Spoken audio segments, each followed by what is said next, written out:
Yes, there is a clear, measurable difference in child outcomes between single mother led homes and single father led homes, but it's not because one gender is better. It's because each type of home has different strengths, different stresses, and different developmental gaps. Number one, neutral truth. First, a single parent, regardless of gender, is operating with less time, less adult emotional bandwidth, less economic room, less structure, less supervision, more stress. That means both single mother and single father homes lead to predictable developmental losses, just in different areas. Number two, single mother led homes. Strengths. Children in single mother homes tend to score higher in emotional sensitivity, empathy, nurturing behavior, communication skills, expressiveness, relational awareness. Mothers generally provide more emotional contact, which is crucial. Struggles, risks. Children in single mother homes tend to show increased risk of behavioral problems, defiance or impulsiveness, boundary testing, masculine energy imbalance, particularly for sons, lower discipline consistency, more peer influence, lower academic structure, earlier sexual activity, boys and girls, emotional reactivity, lack of male identity modeling, increased risk of anxiety, girls especially. Why? Because mothers often have less time, plus are emotionally exhausted, must play both roles. A child raised by only a mother usually gets heavy emotional bonding but light structure and accountability. This creates what psychologists call warm chaos, loving environment but inconsistent guidance. Number three, single father led homes. Strengths. Children in single father homes tend to score higher in independence, task completion, structure, discipline, self regulation, problem solving, risk assessment, academic performance. Fathers tend to provide more boundaries and clearer expectations. Struggles, risks, common developmental gaps, emotional suppression, difficulty expressing feelings, lower empathy, difficulty forming attachment, social awkwardness, toughness masking fear, less nurturing contact. Why?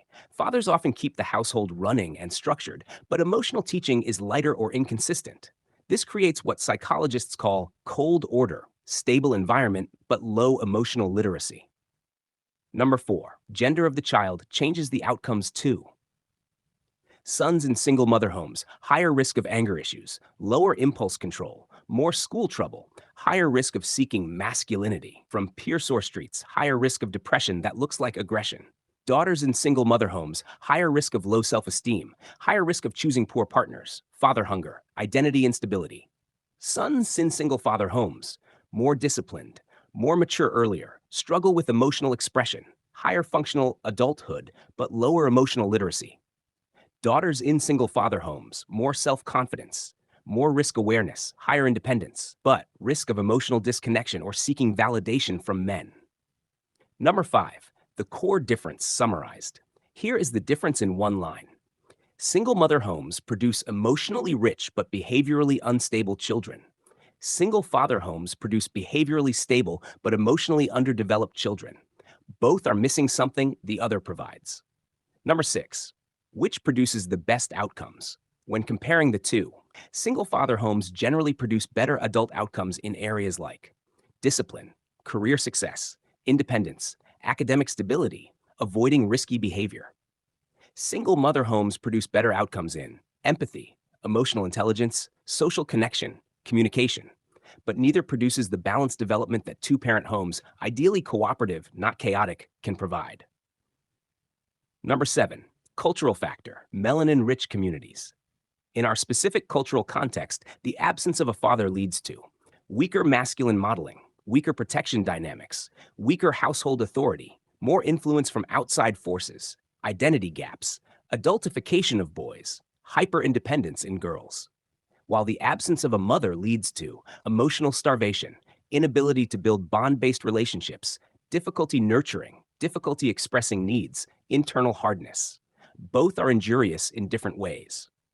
Number eight, so which is better? Not a gender judgment, but a developmental reality.